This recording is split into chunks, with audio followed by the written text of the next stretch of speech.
오늘 이 시간 우리에게 주시는 하나님의 생명의 말씀은 마태복음 10장 9절에서 15절까지의 말씀입니다.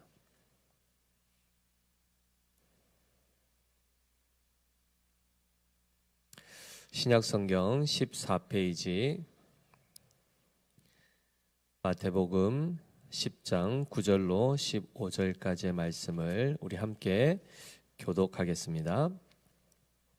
너희 전대에 금이나 은이나 동을 가지지 말고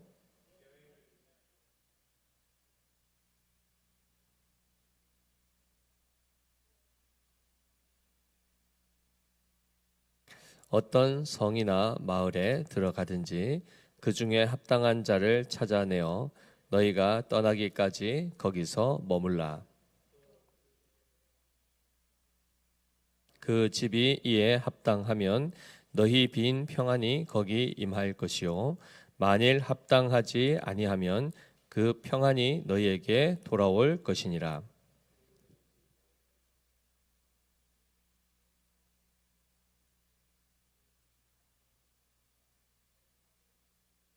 같이 읽습니다. 내가 진실로 너희에게 이르노니 심판 날에 소돔과 고모라 땅이 그 성보다 견디기 쉬우리라. 아멘. 샬롬. 하나님께서 하나님이 택하신 하나님의 자녀들, 하나님의 백성들을 하나님을 떠난 그 자리에서 다시금 하나님께로 돌아오게 하시기 위하여 예수 그리스도를 보내시고 복음을 전하게 하셨습니다. 그래서 전파하며 가르치며 모든 병을 고치시더라 라는 이 사역을 통해서 잃어버렸던 그 양떼들을 주님께서 다시금 찾아가서 한 명 한 마리 한 마리 다시 건져오듯이 한 영혼 한 영혼을 구원해내고 계십니다. 그 가운데에 특별히 주님은 이 땅 가운데서 공생의 사역을 몇 년을 하시죠? 3년입니다. 즉 3년 이후에는 십자가에 죽으시고 부활하신 다음에 승천하셔야 되죠. 그리고 나면 그 그리스도의 사역, 그 사역을 누군가는 이어받지 않으면 어떻게 됩니까? 가르치며 전파하며 그리고 고치는 사역이 멈춰지게 되겠죠. 그렇죠? 그래서 예수님께서는 미리 추수할 일꾼들, 그들을 미리 세우십니다. 그래서 몇 명을 뽑으셨죠? 12명을 뽑으십니다. 우리가 보통 이제 제자라는 이런 표현도 쓰지만은 엄밀히 얘기하면 그들은 사도입니다. 12사도. 그래서 이 사도들을 이미 벌써 택하여 세우신 다음에 그들에게 먼저 사명을 맡기시는데 그 첫 번째 사명이 바로 이스라엘 집에 잃어버린 양에게로 가라라고 되어 있습니다. 그러니까 이방인의 길로도 가지 말고 사마리아인의 고을에도 들어가지 말고 오히려 이스라엘 집에 잃어버린 양에게로 가라. 이렇게 지금 말씀하셨단 말이죠. 그러면 이런 본문들을 볼 때 잘 기억하셔야 됩니다. 하나님은 이방인도 구원하십니까? 안 하십니까? 하십니다. 그런데 왜 먼저 지금은 다른 데는 가지 말고 이스라엘 집에 잃어버린 양에게로 가라 하셨을까요? 왜 그랬을까요? 글쎄요. 저를 멀뚱멀뚱 쳐다보죠. 자, 왜냐하면 예수님의 모든 사역은 다 구약 성경에 예언되었던 그 말씀들이 성취되는 사역입니다. 그래서 하나님께서 목자들을 보내실 텐데, 즉 하나님의 양무리들을 잘 돌볼 그 목자를 세우실 때에 먼저는 이스라엘을 양무리로 해서 먼저 그들을 세우고 난 이후에 그 은혜가 또 다른 목자를 통해서 이방인에게도 주님께 속하지 않았던 그들에게도 그들도 품는 목자로 이렇게 소개가 되어 있습니다. 그러다 보니 그런데 이 목자는 다른 목자입니까? 같은 목자입니까? 이스라엘을 구원하는 목자와 이방인을 구원하는 목자가 다릅니까? 같습니까? 앞에서는 분명히 에스겔서에서는 마치 다른 역할을 하는 목자로 두 목자처럼 얘기하지만 결론적으로 와서 신약에 와보니까 그 목자가 누구입니까? 예수 그리스도 한 분이셨단 말이죠. 그래서 예수님은 이스라엘에만 하나님이 아니라 온 이방인의 하나님이 되시고 구주가 되신다. 이것을 이제 말씀할 때 그 약속의 말씀을 따라 먼저 구원이 이스라엘에게 먼저 베풀어지고 복음이 먼저 선포되고 그 다음에 이방인에게로 그 복음이 이어질 것을 말씀하죠. 그래서 그 말씀의 성취를 위해서 먼저 어디로 가라고요? 이스라엘 집에 잃어버린 양에게로 가라 이렇게 했습니다. 자, 그런데 잘 보십시오. 이스라엘 백성들은 하나님의 백성입니까 아닙니까? 이미 하나님의 백성 아닙니까? 아브라함의 후손 할례를 받은 백성들 다 하나님의 백성이라고 했는데 그들 가운데 잃어버린 자가 있다. 이게 말이 될까요 안 될까요? 우리가 다 하나님, 그러니까 예를 들면 우리가 지금 국적이 어딥니까? 혹시 뭐 저기 아프리카에서 오신 분 안 계시죠? 우리 다 대한민국 국적을 가지고 있단 말이죠. 한마디로 한국 사람인데 다시 그 시험을 쳐가지고 또 그 그러니까 한국어, 국어 시험 치고 역사 시험 쳐가지고 한국 사람이 또 돼야 됩니까 우리가? 우리는 나면서부터 이미 국적을 벌써 대한민국 사람으로 이미 받았지 않습니까? 소속의 문제에 있어서 이스라엘 하면은 벌써 그들의 정체성이 뭐죠? 하나님의 백성 아닙니까? 그런데 그들에게 또다시 구원이 필요할까요? 응? 또 다른 신분의 변화가 필요하냐 말이죠. 안 필요해 보이는데 왜 주님은 이스라엘에게 가라는 겁니까? 왜 그들 다시 구원하러 갑니까? 이미 모세 시대에 벌써 구원함을 받아서 하나님 나라가 됐지 않습니까? 그렇지 않습니까? 근데 왜 다시 가라고 하죠? 이 말씀만 보더라도 우리가 분명히 이해할 것이 뭡니까? 하나님 나라의 백성됨은 혈통으로 되는 게 아니라는 겁니다. 단순히 지역적으로 아니면 몸에 표를 했다고 해서 할례 표를 가졌다고 해서 이스라엘 백성, 참 하나님의 백성이 되는 것이 아니라 어떻게 해야 된다고요? 마음의 할례를 받아 예수 그리스도를 온전히 영접할 때에 진짜 하나님의 친백성이 된다는 말이죠. 그러니 이스라엘이 되었든 이방인이 되었든 예수를 믿지 않으면 어떻게 됩니까? 다 하나님의 백성이 아닌 것이 됩니다. 그러다 보니까 먼저 어디부터 가게 하시냐면 이스라엘 집에, 이스라엘 나라에 잃어버린 자들, 즉 하나님의 백성이 아닌 자들을 찾아가서 어떻게 합니까? 하나님 백성 되게 하는 이 사역을 감당하게 하시는 겁니다. 자, 그럴 때에 보시면은 가면서 전파하며 말하되 천국이 가까이 왔다 이렇게 전하라고 했죠, 그죠? 그들에게 맡겨진 사명이 그것입니다. 대상은 이스라엘 집에 잃어버린 양이고 그들이 감당해야 됐던 것은 그 양들을 만나게 되면 뭘 전파하게 되어 있습니까? 천국이 가까이 왔다. 천국을 전파하게, 선포하게 되어 있습니다. 자, 그래서 이것을 전할 때에 그것을 전하면서 어떻게 했죠? 8절에 보면 병든 자를 고치고 죽은 자를 살리고 나병 환자를 깨끗하게 하고 귀신을 쫓아낸다. 이렇게 되어 있습니다. 자, 이 표현들에 있어서 잘 보십시오. 천국이 선포되고 천국이 전파되었는데 갑자기 어떻게 됩니까? 죽은 자가 살아나 버립니다. 그리고 문둥병자가 나았다라고 표현 안 하고 여기서 뭐라고 되어 있죠? 깨끗해졌다라고 되어 있지 않습니까? 나병 환자를 깨끗하게 하며 이렇게 되어 있습니다.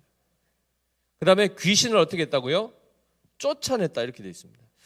쉽게 얘기하면 이 사도들이 나가서 이스라엘의 잃어버린 자들, 이스라엘 백성들을 만나서 천국이 가까이 왔다, 회개하라 천국이 가까이 왔다 이렇게 천국을 선포했더니 어떤 일이 발생했다고요? 죽은 자가 살아나고 귀신이 쫓겨나가고 나병 환자가 깨끗하게 되었다는 것입니다. 아니 천국이 도대체 뭐길래 어떻게 죽은 자가 살아나는가? 그리고 천국이 도대체 뭐길래 문둥병자가 즉 가장 저주받았다 하여 그 세상으로부터도 격리되었던 그들이 어떻게 다시 정함을 얻게 되는가? 그리고 어떻게 귀신이 제압을 당하는가? 천국이 도대체 뭐길래? 이 사건만 보더라도 천국이 어떤 것으로 보이십니까? 죽음의 권세를 무력하게 하는 능력을 가진 것이 바로 천국입니다. 죄의 더러움에서부터 정결하게 하는 능력을 가진 것이 바로 천국입니다. 그리고 악한 마귀와 악한 영들을 그들의 권세를 깨뜨릴 수 있는 강력한 능력을 가진 것이 바로 천국입니다. 자, 그럼 우리는 대번에 천국 하면은 무슨 개념이 더 많죠? 죽어서 가는 곳 이렇게 되어 있습니다. 장소적 개념이 더 크단 말이죠. 공간적 개념이 더 큽니다. 그러나 지금 보시면 천국이 가까이 왔다라고 이렇게 할 때 그 현상을 보니까 이런 죽음의 문제와 귀신 들린 문제와 죄로 인해서 오염된 더러운 문제들이 해결되더란 말이죠. 결국은 그 대상들, 사람이 온전케 되는 일이 나타났습니다. 이 말은 곧 천국은 하나님 나라의 왕권으로 다스리는 그 권세를 얘기하는 겁니다. 그럼 그 권세가 누구로부터 나옵니까? 더 근원적으로는요, 하나님 아버지께로부터. 그 권세가 누구에게 임하죠? 예수 그리스도에게 권세가 성령의 충만함으로 인해서 이루어지게 되고, 그 다음에 그 권세를 지금 누구에게 나눠주십니까? 사도들에게. 그래서 초대 교회의 기초 직원으로서, 우리가 헌법을 배우신 우리 셀리더 분들은 다 배우셨죠? 항존 직원과 구분하여 사도와 선지자들은 이적과 기사가 많이 나타났단 말이죠. 누구가 했던 것과 같은 예수 그리스도께서 행하셨던 바로 그 권세가 바로 그 사도들에게 그대로 전가되고, 그들이 그 권세를 가지고 죽은 자도 살리고 병든 자도 고치고 귀신도 쫓아내는 이 일들을 감당했단 말입니다. 그런데 그 목적이 뭐였습니까? 천국이 어떤 것인지를 나타내 보여주기 위해서 이것을 증거하기 위한 하나의 표로 이런 이적들이 나타난 것입니다. 그럼 중요한 것은 귀신이 쫓겨나는 것이 본질입니까? 천국의 능력을 깨닫는 게 본질입니까? 그렇습니다. 그래서 우리는 항상 본질과 실체를 붙들어야 되는 것이지 껍데기와 그림자를 붙드는 자들이 아닙니다. 자, 그런 차원에서 보면 바로 이 천국의 능력을 그들이 그 사역 가운데 사도들조차도 자기들이 하면서 경험하는 겁니다. 놀랍죠? 그래서 이 사역이, 이 천국이 하나님의 권능, 하나님이 임하시면 바로 그 모든 역사들이 죽음과 저주에서부터 생명과 복의 역사로 변화되는 거예요. 그래서 어둠과 그 다음에 더러움이 밝음과 정결함으로 변화되는 이 역사가 바로 천국의 그 능력으로, 그 권세 아래서 이루어진다는 것을 우리는 분명히 깨달아야 됩니다. 그러니 천국이 임하지 않은 자들은 그들 마음속이 여전히 어떤 것입니까?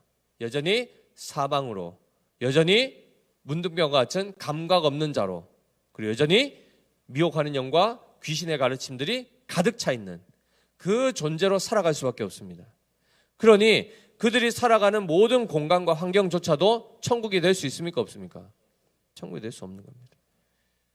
그래서 예수님께서 뭐라고 하죠? 회개하라, 천국이 가까이 왔느니라 할 때 이것이 어떤 위로부터 뭐가 보여지는 어떤 공간이 오는 겁니까? 그렇지 않습니다. 예수님 자체가 바로 천국의 권세를 가지고 그들을 만나시지 않습니까? 그래서 이미 천국이 너희 가운데 있느냐, 너희 안에 있느니라 할 때도 이 안이라는 표현이 우리의 심령 속에도 있지만은 그들의 무리, 그들의 공동체 가운데 있다는 것을 또한 의미합니다. 그래서 바로 그 천국이 임한 곳에만 생명의 역사와 정결케 됨과 그리고 귀신의 역사가 쫓겨나가는, 그리고 오직 성령으로 충만한 역사가 나타나는 것이죠. 그래서 보시면 바로 이 권세를 지금 이 제자들이 가지고 말씀을 따라 보냄을 받아 지금 이스라엘의 잃어버린 양들에게 가는 겁니다. 자, 갈 때에 주의사항을 말씀해 줍니다. 9절에 보시면 제일 먼저 오늘 본문의 첫 번째, 자, 갈 때 어떻게 하러 가죠? 너희 전대에 금이나 은이나 동을 가지지 말고, 이렇게 시작하죠. 하나님의 나라, 이 막강한 권세로 그들을 변화시키시고 엄청난 놀라운 역사로 말미암아 그들을 치유하시는 이런 일들, 이 엄청난 거죠. 그런데 그것을 그들에게 주고 어떻게 하라는 겁니까? 값을, 즉 대가를 받지 말라는 겁니다. 그런데 여기서의 대가를 특별히 뭐로 특정을 하죠? 금과 은과 동으로. 이거는 지금 화폐를 이제 얘기하는 것인데, 금으로 만든 화폐도 있고 은화도 있고 동화도 있습니다. 자, 그래서 각 지역에서 생산되는 그 발행되는 그 화폐, 복음 전하고 천국을 선포한 다음에 여러 이적들이 나타나고 나서 그들이 살아나고 난 다음에 거기에 대해서 돈을 받으면 됩니까? 안 됩니까? 안 된다는 것을 얘기합니다. 왜 그렇게 하시죠? 아니, 좀 받으면 안 됩니까? 그들한테 엄청난 거, 그들이 죄 가운데서, 죽음 가운데서, 그리고 귀신 들린 가운데서 고통받고 있는 그들이 천국을 전해줌으로 거기서부터 해방됐지 않습니까? 고침을 받았지 않습니까? 그럼 마땅히 어떻게 해야 됩니까? 값을, 즉 감사의 표를 하고 대가를 지불하는 것은 상식 아닙니까? 받으면 안 됩니까? 왜 안 되죠? 그렇죠. 8절에 나와 있지 않습니까? 뭐라고 합니까? 너희가 거저 받았으니 거저 주라는 것입니다. 무슨 말이죠? 그 권세가 자기들 것이 아니라는 겁니다. 이해되십니까? 주님의 것을 위임받아 그 권세로 그것을 행했으면 만약에 거기서 어떤 이득을 취했다면 그걸 누구에게 드려야 됩니까? 주님께 드리는 겁니다. 그러니 그들 자신이 그것을 임의대로 취하면 됩니까? 안 됩니까? 안 될 뿐만 아니라 천국에 대하여 사람들에게 반드시 가르쳐야 되는 것이 뭐냐면 천국의 은혜성을 드러내야 된다는 것입니다. 천국은 내가 돈만 있으면 주고 살 수 있는 거구나. 이렇게 오해하지 않도록 철저하게 값없이 주라는 것입니다. 자, 그래서 거기서 끝나는 게 아니죠. 10절 볼까요? 10절 같이 읽습니다. 시작. 여행을 위하여 배낭이나 두벌 옷이나 신이나 지팡이를 가지지 말라. 이는 일꾼이 자기의 먹을 것 받는 것이 마땅함이라. 자, 아까는 돈 받지 말라 하시고 이번에는 아무것도 가지고 가지 말고 가면은 거기서 어떻게든 해결될 거다 이렇게 얘기하죠. 앞서 얘기한 것과 잘 연결하셔야 됩니다. 앞에서는 분명히 돈 받지 말라 해놓고 그러면 돈이 없으면은 먹는 거며 그들이 생활하고 자고 하는 거 어떻게 합니까? 전도 여행을 떠나야 되고 많은 사람들을 찾아가야 되고 방문하고 해야 되는데 땅 파서 뭐 합니까? 어떻게 합니까? 그러니까 돈이 필요 없다는 얘기가 아니라 복음을 전할 때에 복음을 값없이 전하되 그곳에 가서 필요한 모든 것들은 그들에게 쓸 것은 누가 공급하신다는 겁니까? 하나님께서 친히 공급하시는데 그 방편은 다양합니다. 실제로 복음을 받아들인 사람이 여러 가지 모습으로 그들을 섬길 수도 있고 그렇죠? 그렇지 않으면 또 다른 그들의 지체들이 도와줄 수도 있고 여러 일들이 있을 수 있습니다. 그러나 앞서 얘기한 것처럼 그들은 지금 보십시오. 여행할 때 뭐가 필요하죠? 배낭이 필요합니다. 한마디로 어디 이렇게 1박 2일 갔다 오려면은 맨몸으로 가십니까? 바리바리 싸서 가지 않습니까? 네, 그래서 캐리어에다가 옷도 챙기고 이런 거 다 챙겨서 하나 그래도 들고 가지 않습니까? 근데 그거 가지고 맨손으로 가라는 건 아닙니까? 이 말은 뭡니까? 전도를 함에 있어서 천국을 선포하여 한 영혼을 돌아오게 하는 일에 있어서 환경과 조건이 안 되면 못 가는 겁니까? 하나님, 옷이 없어서 내가 갈 수 없습니다. 내가 여비가 없어서 갈 수 없습니다. 내가 잘 데가 없어서 갈 수 없습니다. 내가 어떻게 해서 조건들을 달면서 이것 때문에 내가 못 갑니다라고 핑계 댈 수 있습니까? 없습니까? 없죠. 하나님의 사역에 놀라운 것이 바로 이것입니다. 환경을 초월하게 하십니다. 아무것도 없는 데서 갑자기 역사들이 나타난단 말이죠. 이게 뭘 얘기했죠? 할례를 기억하십시오. 할례. 아브라함이 할례 받았죠. 그로부터 생명을 낳을 수 있습니까? 없습니까? 철저히 아예 못 낳게 하고 거기서 갑자기 생명이 나오게 하지 않습니까? 이게 바로 하나님의 천국의 그 권세와 능력이란 말이죠. 그러니 말씀의 사역자들, 복음 전파자들, 이 사도들이 마땅히 취해야 할 태도가 뭐죠? 환경, 조건 따질 필요 없이 철저히 누구만 의지하면 됩니까? 오직 그들을 보내신 예수 그리스도만을 의지하고 그 명령에 그저 순종하면 됩니다. 그러면 그들이 생존할 거, 그들이 먹을 거, 입을 거 걱정할 필요 없다는 거죠. 이미 벌써 마태복음 6장에서 이미 얘기해 주셨지 않습니까? 공중의 새를 봐라, 들의 풀들을 봐라. 누가 먹이시고 입히신다고요? 하나님이. 하물며 너희일까 보냐 했지 않습니까? 그 미약하고 미천한 그 것들도 하나님이 돌보시는데 하물며 너희일까 보냐. 한마디로 돌보신다는 겁니까? 안 돌보신다는 겁니까? 무조건 돌보신다는 것입니다. 그러니 사역함에 있어서 다른 것 때문에 염려할 필요 있다는 겁니까? 없다는 겁니까? 거기에 관심을 두지 말고 헛된 것에 다른 것에 생각이 분산되지 않게 하시고 오직 뭐에만요?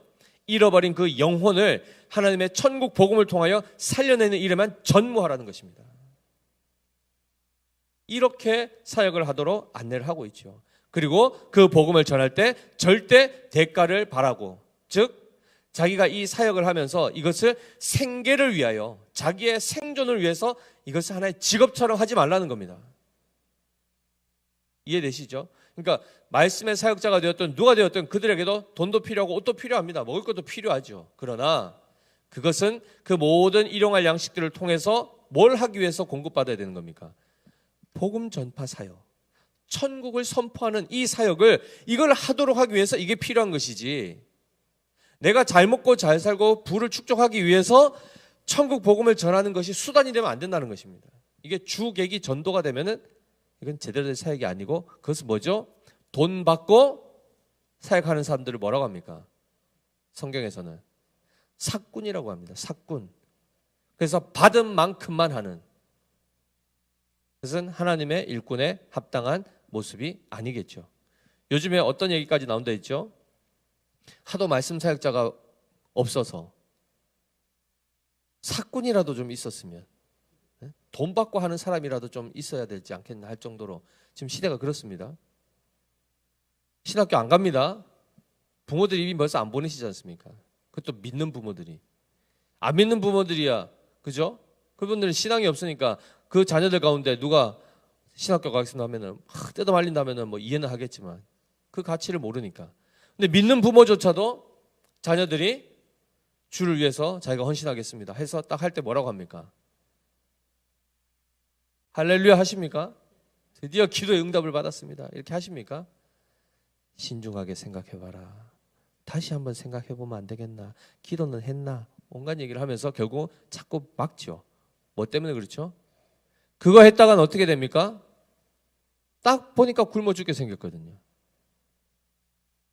지금 이 말씀의 사역자들에 대해서 가져야 될 태도를 정확하게 얘기하실 때 그것이 바로 주객이 전도가 되지 않도록 지금 하나님 바르게 가르쳐 주시는 겁니다.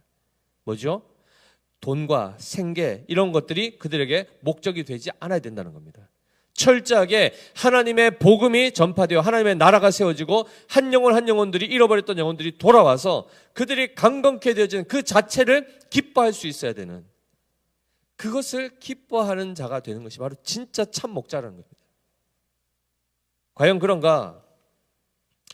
요한복음 4장 31절 35절 한번 잠깐 볼 텐데요. 요한복음 4장 31절 35절 말씀해 보시면 예수님께서 수가성에 있는 사마리아 여인과 예배에 관하여 이렇게 이야기하는 중에, 그 일이 있는 중에 이제 제자들이 잠시 먹을 것을 사러 갔다가 다시 돌아오는 장면입니다. 31절부터 한번 읽어보겠습니다. 시작. 그 사이에 제자들이 청하여 이르되 랍비여 잡수소서.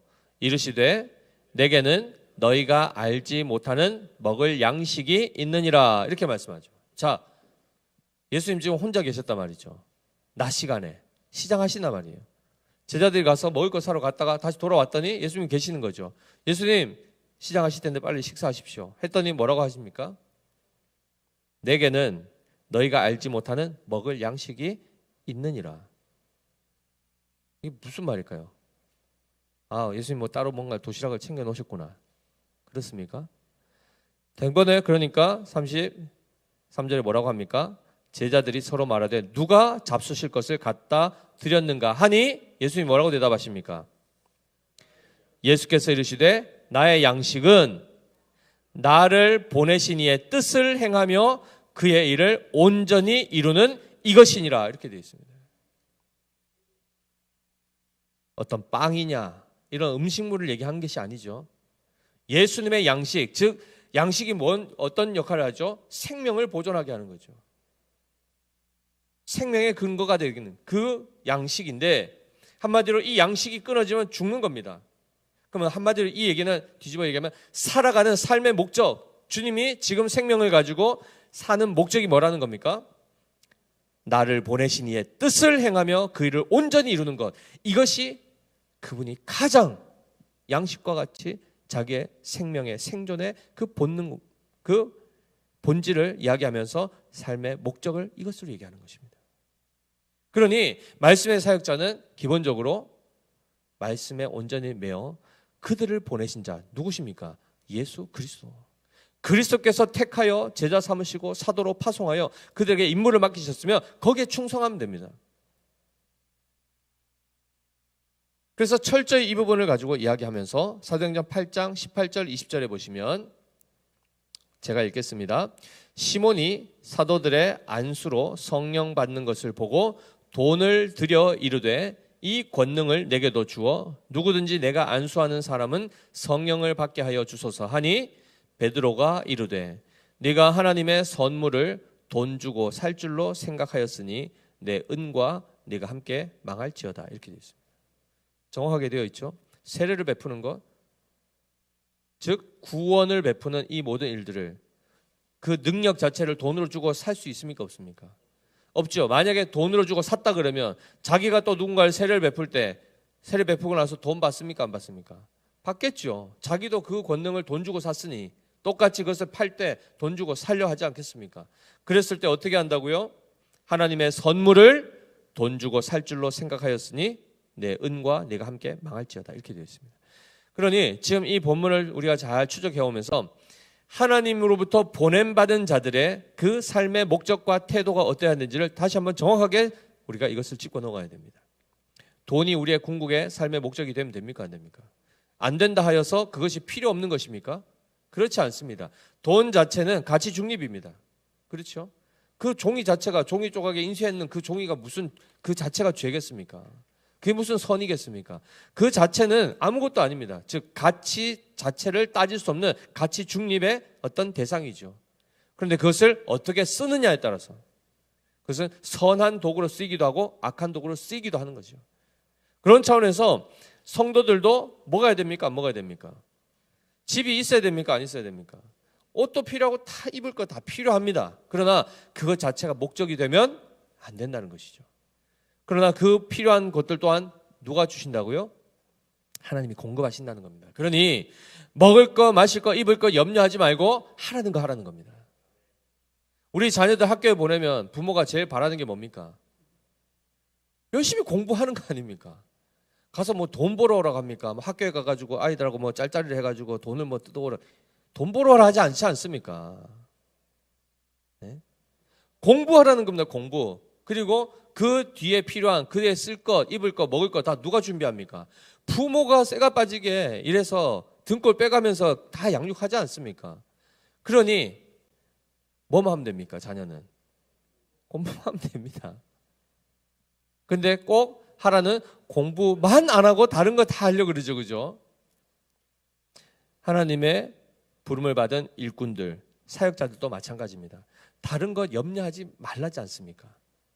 염려하지 말고 하라는 것에 집중하라는 것입니다. 그래서 이들은 가면서 전파하며 말하되 천국이 가까웠다 하고 병든 자를 고치고 죽은 자를 살리며 나병한 자를 깨끗하게 하며 귀신을 쫓아내는 이 사역을 값없이 감당해야 된다는 겁니다. 자, 그러면 잘 보십시오. 아무것도 안 가지고 지금 뭐만 가지고 가는 겁니까? 천국 복음만. 그 보입니까? 안 보입니까? 보이지도 않는. 그러나 바로 그 예수님의 권세를 힘입어 바른 복음을 가지고 그 진리의 말씀을 가지고 지금 이 제자들이, 이 사도들이 여정을 떠납니다. 각 성으로 들어가죠. 그랬을 때 11절 보시면 어떤 성이나 마을에 들어가든지 그 중에 합당한 자를 찾아내어 너희가 떠나기까지 거기서 머물라 이렇게 되어 있습니다. 자, 이들이 가면 거기서 계속 길에서 방황하는 것이 아니고 어느 집에 가면 거기에 초대를 받아서 들어가서 유숙해야 되는 경우가 있다는 거죠. 유대 전통에서는 나그네들 어떻게 하죠? 잘 영접을 합니다.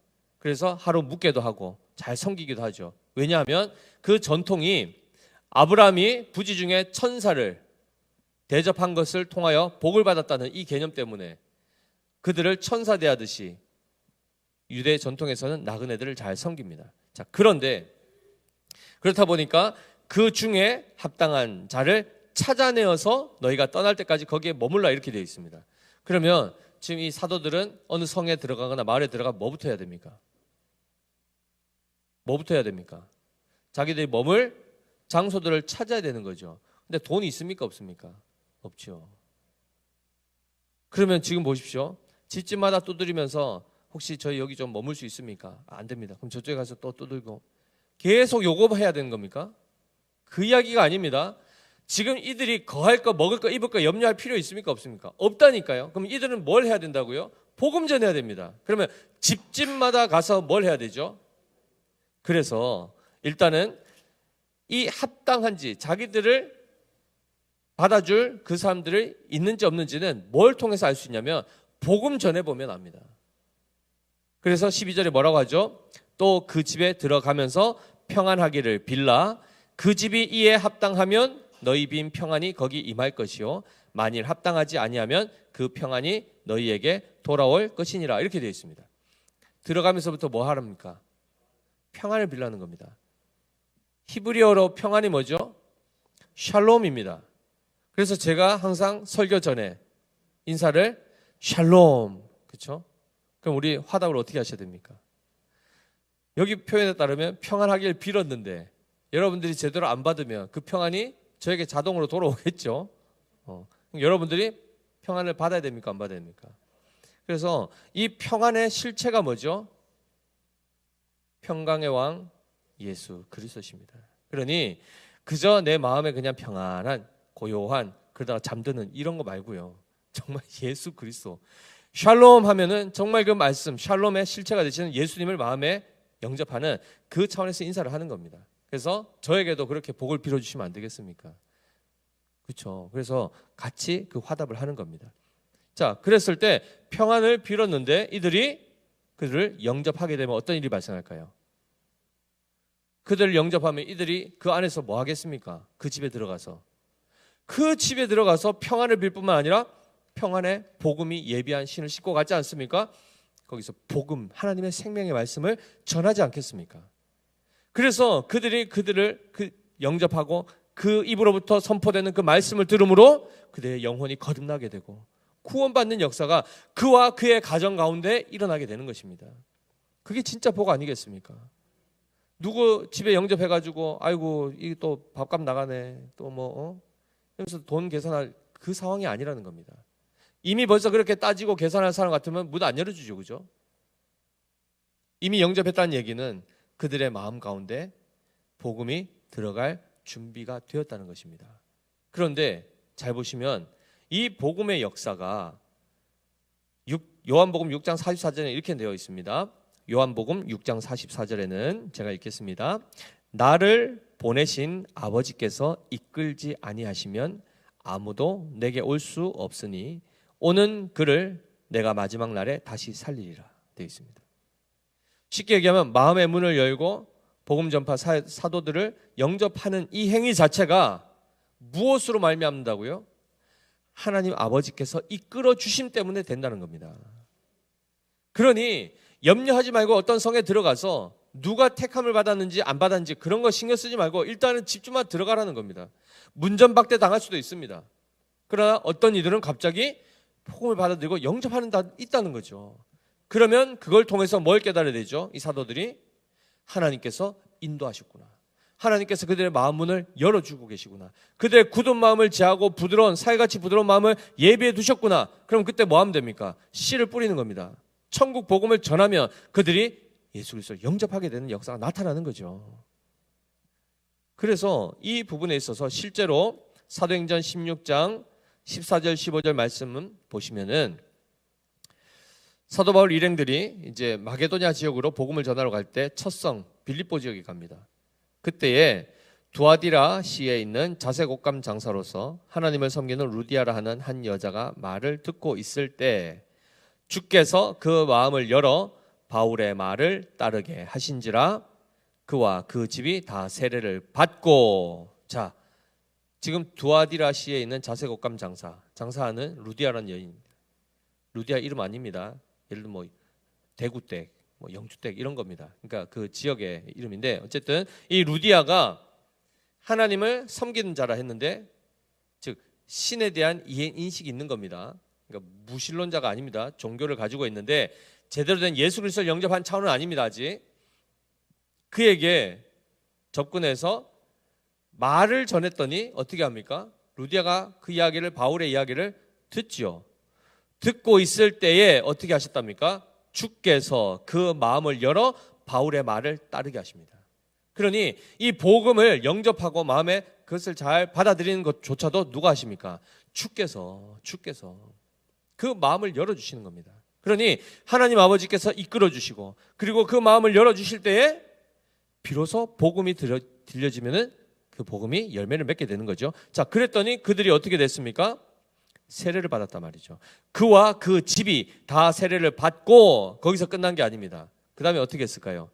우리에게 청하여 이르되 만일 나를 주 믿는 자로 알거든 내 집에 들어와 유하라 하고 강권하여 머물게 하니라.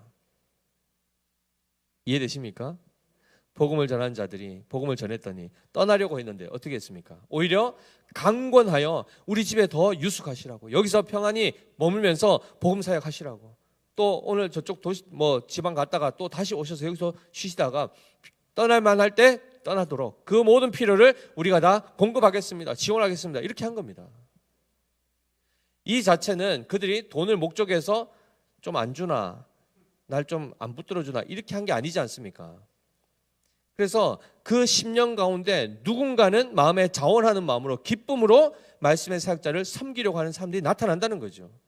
그래서 그들의 공급을 또한 이들이 받고 또 이 사역을 더 왕성하게 하게 되는, 집중하게 되는 이 일들이 나타나는 것입니다. 자, 그런데 평안하기를 빌었을 때 그 평안의 복음이 그들 안에, 그 가정 가운데 임하게 되고 그와 그의 가족 전체가 다 예수를 믿고 세례를 받고 하는 이런 일들이 나타나는 것, 즉 구원이 그 집에 임한 것 아니겠습니까? 이게 하나님이 원하시는 복 아닙니까? 이 복을 받아야 되지 않겠습니까?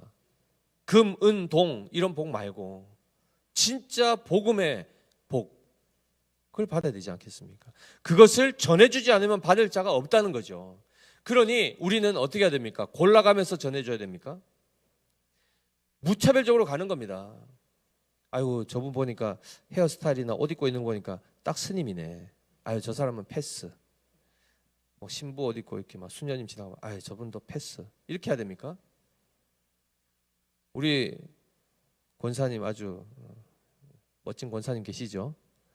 스님이고 누구 간에 오면은 와봐요. 누군지 아시겠죠? 예수 믿어야 돼요. 한단 말이죠. 그 앞에 보면은 아시지 않습니까? 여기 농협 옆에 얼마나 많은 사람들이 지나가는지 모릅니다. 오만 사람이 다 지나갑니다. 애들이고 뭐 어른분도 다. 그럼 어떻게 하신다고요? 예. 와봐요. 어딜 도대체 오라는지 딱 나오죠, 그죠? 주님께로 오라는 건 아닙니까? 예수 믿어야 된다는 건 아닙니까? 사찰에 가서도 어떻게 하십니까? 거기서도 복음 전하신다니까요. 그러니까 정말 잘하고 계시는 겁니다. 안 믿으면은 그분이 아직은 준비가 안 됐든지 하나님 택한지 않은 사람이든지 그렇게 분별하고 또 가는 거죠. 그리고 또 다른 사람 만나면 전하는 겁니다. 하다 보면 어떻게 되죠? 누군가는 더 듣고 싶어하고 그걸 받아들이는 사람이 있단 말이죠. 그래서 우리는 오히려 하나님이 누구를 택하셨는가 하면서 골라가면서 딱 한 방에 원샷 원킬, 내가 탁 전하면 바로 탁 회심하고 막 할렐루야, 이 개념이 아니라는 거죠. 그러니 더 많이 부지런히 우리는 하나님의 예정이 있다 하여도 그 예정 가운데 하나님이 그 구원을 이루는 방식이 뭡니까? 사도들, 말씀을 전하는 자들을 통해서 복음을 전파하여 구원이 일어나게 했단 말이죠. 그러니 하나님 알아서 하시겠지. 하나님 다 작정하셨던데 택하셨다니까 뭐 알아서 하시겠지. 알아서 하신 방식이 우리를 통하여 일하신단 말이죠. 그래, 우리가 부지런히 가서 복음을 전해야 되는 겁니다. 길 가다가도 만나면. 이해되시죠? 자, 그랬을 때 14절 한번 보시면은 누구든지 너희를 영접하지도 아니하고 너희 말을 듣지도 아니하거든 그 집이나 성에서 나가 너희 발에 먼지를 떨어 버리라, 이렇게 되어 있습니다. 그러니까 그 복음을 거절한 사람들 어떻게 하라는 겁니까? 그 집에, 그 성에서 나오면서 신발에 발을 이렇게 발 밑에, 신발 밑에 있는 먼지를, 흙을 털어버리라는 겁니다. 이게 뭘 의미할까요? 아유, 재수 온 붙었네, 이겁니까? 그러니까 이 지금 신약 시대의 초대교회 상황에서는 유대인들 입장에서는 이방인을 죄인 취급합니다. 그러니까 죄인이 맞죠, 그렇죠? 그렇기 때문에 부정하게 되는 것을 그들 원하겠습니까? 원치 않죠. 그래서 어떻게 했냐면 그 이방인들을 만나게 되거나 이방 땅으로 갔을 때는 다시 고국으로 돌아올 때 즉 예루살렘으로 돌아올 때, 이스라엘 땅으로 돌아올 때 어떻게 합니까? 신발 털고 들어옵니다. 그 개념은 뭐죠? 결국 그들을 이방인으로 여기는 겁니다. 단순히 그냥 국적이 외국인이라서가 아니라 하나님 나라의 백성이 아님을 선포해 주는 겁니다. 사실은 이게 사실 엄청나게 무서운 징계입니다. 이해되시죠? 복음을 전했는데 복음을 받아들이지 않았다. 안 받아들이는 사람 입장에서는 뭐 어차피 잘 살고 있는데 뭐 복을 더 받으라니까 뭐 그거 안 받아도 난 살 수 있으니까 뭐 그냥 그런 차원에서 그걸 거부했다는 차원이 아닙니다. 예수 그리스도의 이 평안의 복음이 들어오지 않으면 어떻게 됩니까? 그 자체가 멀쩡한 것 같고 금은동도 많고 뭐 세상에 떵떵거려도 어둠이란 말이죠. 죽음이란 말이죠. 귀신에 사로잡혀 있는 삶이요, 문둥병과 같이 감각 없는 자라니까요. 그 자체가 저주와 심판 아래에 있는 것입니다. 그러니 복음 안 받아들이는 것 자체가 그냥 괜찮은 일이 아니고 별 일이 아닌 게 아닌 게 진짜 심각한 일이란 말이죠. 그래서 그 부분에 대해서 복음을 전했지만 거절한 자들에게 있어서는 그들에 대하여 저주하라는 게 아니고 그들이 전한 자들의 발에 먼지를 떨으라 하는 것이 그만큼 그들 입장에서도 이것은 정말 심각한 심판이 임하는, 심판 아래 여전히 두고 가는 것 아닙니까? 그러니 마음에는 어떻게 해야 됩니까? 사실은 안타까운 마음이 있어야 됩니다. 그들이 우리에 대해서 호의를 베풀지 않냐고 오히려 막 욕설을 하고 막 무시하고 이렇게 할 때 어떻게 해야 되죠? 불쌍히 여겨야 되는 거예요. 정말로 긍휼히 여겨야 되는 것입니다. 그래서 비록 하나님의 심판이 임했다는 것을 그것을 확증하는 차원에서 신발에 먼지를 떨어버리긴 하지만은 그들의 마음 안에는 끊임없이 하나님 앞에 은혜를 구하고 그 기도하면서 그들을 대해야 된다는 것입니다. 자, 그래서 마지막에 보십시오. 15절을 보시면 내가 진실로 너희에게 이르노니 심판 날에 소돔과 고모라 땅이 그 성보다 견디기 쉬우리라 이렇게 되어 있죠. 즉 이게 뭘 얘기하는 겁니까? 소돔과 고모라, 우리가 아직 이제 창세기 19장까지 이르지 않았기 때문에 나중에 살펴보겠지만 자세히 그 도시가 어떤 도시였습니까? 타락한 도시였죠. 어떤 차원에서요? 성적으로. 그렇죠? 동성애가 창궐하고 하여튼 난리도 아니었지 않습니까? 그 도시 결국 어떻게 됐습니까? 의인 롯만 그의 가족만 구출해내고 하늘에서 유황불로 진멸당했지 않습니까? 그러면 그들의 죄악의 본질이 동성애며 모든 하나님의 대적하는 그 모습이었는데 지금 그들에 대한 심판보다 어떤 심판이 더 크다는 겁니까? 그렇죠. 복음을 받아들이지 않는 것이 정말 심각한 것이라는 겁니다. 이해되시죠? 그렇죠. 윤리도덕적으로 어떤 사람이 살면서 어떤 나타나는 이 모습, 그 모든 행위들이 감춰져 있거나 겉으로 드러났거나 그런 것이 다 죄일진데 본질적으로는 예수 그리스도를 믿지 않는 것이 가장 심각한 죄라는 것입니다. 그래서 살인을 했다, 뭘 어떻게 했다, 간음을 했다 이런 차원보다 더 본질적으로 그것은 증상이죠. 왜 그런 것이 나타나죠? 그리스도가 없으니까. 마음속에 있는 모든 것들이 다 죄덩어리니까 그것이 겉으로 드러날 뿐이지 다양한 형태로 본질적으로는 그들이 아무리 선한 행실을 하는 서기관과 바리새인들일지라도 그들 안에 예수님이 계시지 않으면 그들은 회칠한 무덤이라 했지 않습니까? 이 영적인 본질을 우리가 분명히 깨달아야 됩니다. 예수님 안 믿고 착하게 사는 사람들, 아유 저 사람들은 그래도 좀 좋은 데 가야 되는 거 아닙니까? 아닙니다. 예수님을 거부하고 있고 예수님을 구주로 인정하지 않는 사람들의 그 완악함과 교만함을 그 본질을 보셔야 됩니다. 그것은 소돔과 고모라의 멸망보다, 그 심판보다 더 엄중한 심판에 이르는 영원한 심판, 둘째 사망에 들어갈 죄란 말이죠. 그러니 우리가 그러한 차원에서 보면 말씀을 전하는 입장에서는 좀 상대방이 잘 들어줬으면 좋겠지 않습니까? 어차피 좋은 거 전하는데 근데 모욕을 받고 그런 막 정말 푸대접을 받고 이러면 마음이 어떻습니까? 기분이 안 좋죠. 그럼 대번에 속으로 뭐라 그러죠? 복음 전했는데 막 이렇게 막 욕하고 막 당신아 믿으라고 이렇게 하면 우리 보통 어떻게 합니까? 아유 지옥이나 가라. 니는 가라. 난 니하고는 안 갈란다. 이렇게 될 수 있단 말이죠. 그런데 아까도 얘기한 것처럼 우리는 이미 구원을 받은 자란 말이죠. 그들이 여전히 죄악 가운데 있는데 그들이 우리와 무관하고 관계가 없다 보니까 그냥 뭐 그렇게 나한테 못되게 했으면 그냥 이렇게 제끼고 갈 수 있겠지만은 만약 가족이라면 어떻게 하실 겁니까? 가족이라면 어떻게 하실 겁니까? 자녀에게 복음을 전하고 부부에게 서로에게 배우자에게 복음을 전했는데 그렇게 까칠하게 그러고 니를 보니까 난 더 안 믿고 싶다 뭐 이런 얘기를 듣고 온갖 얘기를 다 듣지 않습니까? 그럴 때 밥 안 차려주고 악을 악으로 갚고 막 이렇게 해서 똑같이 하면 됩니까? 안 됩니까? 안 되죠. 그래서 이 차원에서 보면 지금 이스라엘을 잃어버린 백성들이죠. 그죠? 그들은 엄밀히 얘기하면 다 비록 남처럼 보이지만은 그들이 형제입니다. 이스라엘은 독특한 국가입니다. 그래서 그저 단순히 남이 아니라 말이죠. 연결되어서 보면 다 지파 안에서 다 형제 자매를 이루고 있는 겁니다. 그러니 우리가 복음을 전할 때도 여전히 아직 마음 가운데 굳은 마음으로 예수 그리스도의 복음에 대하여 끊임없이 거부하는 그들조차도 우리는 포기하면 될까요? 최종적인 결정은 누구에게 있습니까? 택함은 하나님께 있습니다. 마지막에 우리가 열심히 복음을 전하고 그들을 위해서 기도하지만 평안을 빌어주지만 최종적으로 구원을 받지 못한 경우도 있을 수 있습니다. 그럴 땐 또한 하나님 앞에 하나님의 의로우심과 공의로우심을 또한 우리가 인정하고 그 앞에 겸손히 또 그것을 받아들이고 하는 이 일들을 겪어야 되겠죠. 그렇죠? 그러나 최후의 심판이 있기까지는 우리는 어떻게 됩니까? 끊임없이 복음을 전하고 끊임없이 그들을 사랑하는 마음으로 애끓는 그 긍휼의 마음을 가지고 그들에게 대해야 되는 것입니다. 그래서 잘 보십시오. 데살로니가 후서 3장 2절에 보시면 또한 우리를 부당하고 악한 사람들에게서 건지시옵소서 하라. 믿음은 모든 사람의 것이 아니니라 라고 되어 있습니다. 성경 분명히 얘기합니다.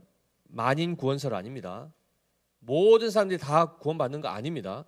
하나님은 모든 사람들이 구원받기를 원하신다 했지만 그 모든은 온 인류 다가 아니라 택함 받은 모든입니다. 하나님께서 택하신 자들은 하늘의 별처럼 바다의 모래같이 많을 텐데 한 알갱이도 빠뜨려지지 않습니다. 이해되시죠? 하나님이 택한 자는 반드시 구원받게 되어 있습니다.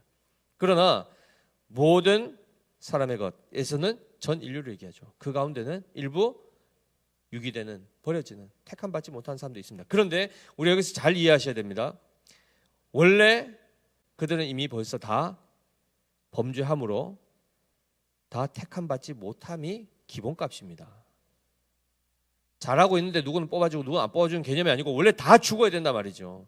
그 가운데서 지금 일부가 건짐을 받는 겁니다. 그래서 그 가운데서 구원받은 자들은 은혜입니다라고 고백하는 것이고 그리고 여전히 심판 아래에서 그들의 죄 가운데 죽은 자들은 하나님은 공의로우십니다 하고 끝나야 되는 겁니다. 이게 사실 큰 틀입니다. 우리는 이게 이제 헷갈리기 시작하면 어떻게 되죠? 뒤바뀝니다. 하나님이 공의로 심판하시며 공의로운 게 아니고 하나님 왜 이렇게 잔인하십니까?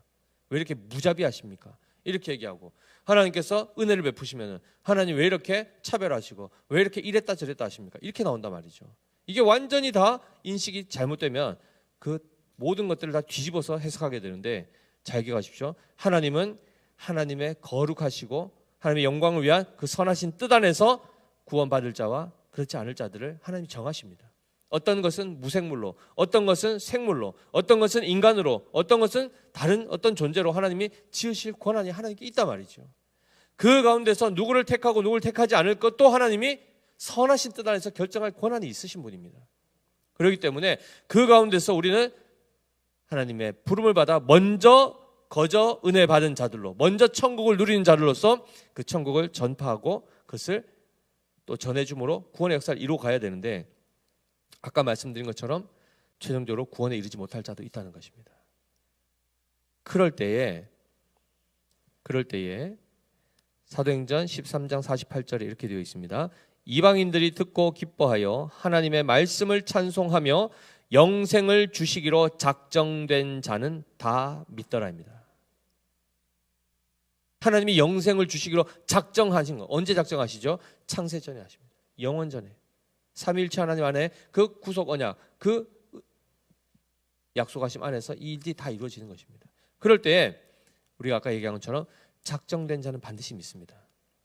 그러니 최후의 1인이 남을 때까지 우리는 계속 뭐 해야 된다고요? 담대하게 복음 전하고 긍휼의 마음을 가지고 사랑의 마음을 가지고 끊임없이 복음 전하는 겁니다. 대가 바라지 아니하고. 그러면 하나님이 거기에 필요한 하나님의 나라와 먼저 그 의를 구하면 나머지 쓸 것 주십니까 안 주십니까? 주신다 했으니 염려하지 말고 그냥 믿음으로 가면 됩니다. 그래서 복음 전하는 거, 아이고 목사님 어려워서 못하겠어요. 아우 막 기분 나빠서 못하겠어요. 얼마나 나를 괴롭히는지. 뭔가 오늘 말씀 듣고 나니까 이게 다시 정리가 되십니까?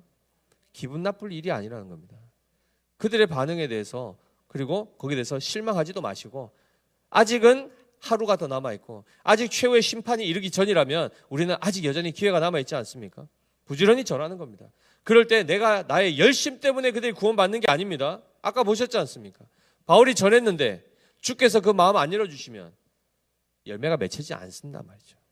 그래서 우리가 복음 전할 때 항상 성령의 역사하심을 늘 기도하고 주의 마음을 품고 긍휼의 마음을 가지고 그들을 다가가서 한 말씀 한 말씀을 진짜 복음을 전하면 복잡한 거 없습니다. 신학적으로 막 이렇게 정리할 필요 없고 성령께서 깨닫게 하시고 우리가 믿는 바, 내가 아는 예수를 전하는 겁니다. 그러면 그들이 그 가운데서 마음이 열려지고 그 복음의 말씀이 들려질 때 회심의 역사가 나타나고 구원에 이르는 것이죠. 그래서 우리가 이 신앙의 원리를 바르게 깨닫고 하나님께서 지금 우리 교회에게 바로 그 복음 전파의 사명을 맡기셨습니다. 지금 디모데전서 새벽에 강해하고 있지 않습니까? 이 집은 살아계신 하나님의 교회요 진리의 기둥과 터니라 했지 않습니까? 진리를 잘 드러내는 것이 바로 교회의 역할입니다. 진리가 곧 무엇입니까? 옳은 말입니까? 그냥 단순히 그런 겁니까? 예수께서 이르시되 내가 곧 길이요 진리요 생명이니 나로 말미암지 않고는 아버지께로 올 자가 없느니라. 바로 그분 아닙니까? 예수 그리스도 전하는 겁니다. 그들이 받든 안 받든 그거는 시차가 필요하고 때로는 어떻게 보면 아직 때가 안 됐을 수 있지만은 우리는 내가 믿는 예수, 나의 구원자이시오 만왕왕이시오 영생의 그 본체가 되시는 그 주님 전하는 겁니다. 생색내지 마시고 혈기 부리지 마시고 온유한 심령으로 겸손한 마음으로 그렇게 해서 이 복음 사역을 잘 감당할 때에 하나님의 나라가 세워지는 것입니다. 우리 각자 그런 염려와 두려움 가운데 다, 그리고 모든 핑계와 변명 다 내려놓으시고 하나님이 가라 하시면 가면 됩니다. 먹이시고 입히시고 하나님 알아서 하십니다. 진짜 알아서 하십니다. 그러니까 그런 것 때문에 이 귀한 사역에서 마음을 빼앗기지만 철저하게 우리는 진리를 드러내고 천국을 선포하고 그 가운데 구원의 역사를 일으키는 믿음의 교회가 되길 믿습니다. 이 역사 우리 잘 감당하시기를 예수님의 이름으로 축복합니다. 기도하겠습니다. 하나님 아버지 참으로